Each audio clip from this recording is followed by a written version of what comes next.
Israel's Prime Minister Benjamin Netanyahu officially submitted a request to Israel's President Isaac Herzog.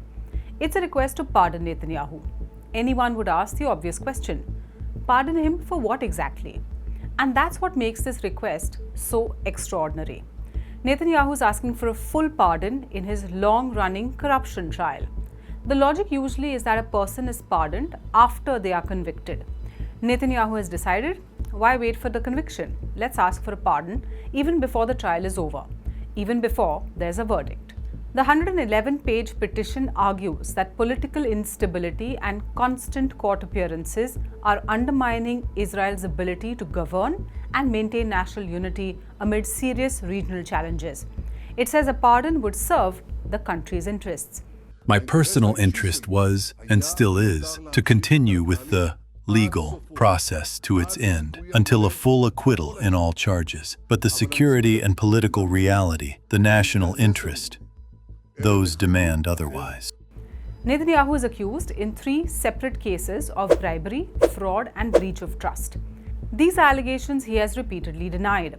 Prosecutors allege he accepted luxury gifts and favorable media coverage in exchange for political favors.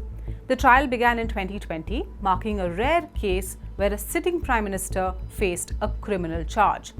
By asking for clemency before a conviction, Netanyahu is effectively asking to bypass due process. That's a move many critics warn could cripple the principle that no one is above the law. So does that mean Netanyahu is acknowledging he is guilty? Not at all. He's asking for a pardon because, according to him, it's taking him away from issues related to national security.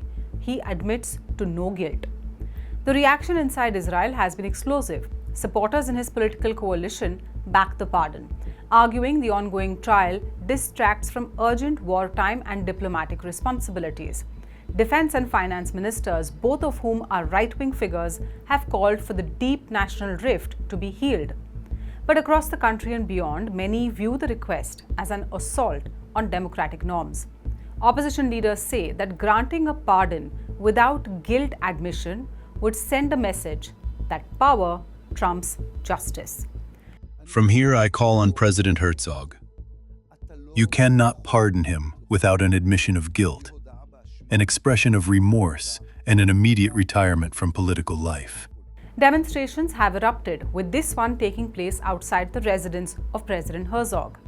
Critics argue the timing too is telling. Weeks earlier, US President Donald Trump publicly urged Herzog to pardon Netanyahu, calling the charges political and unjust. What Netanyahu is asking is not for a pardon. He is asking that his trial will be completely cancelled without taking any responsibility, without paying the price for how he tore up this country and how he eventually brought to the massacre of 7 in October. So we came to tell the Bougie that we are not accepting Hanina pardon because he's guilty and he wants to get the pardon without being guilty, without paying his debt with us, with the people. The president's office called the request extraordinary and said it must weigh options from the Justice Ministry before deciding. The global significance of the pardon bid goes far beyond Israeli politics. It isn't simply a domestic legal matter.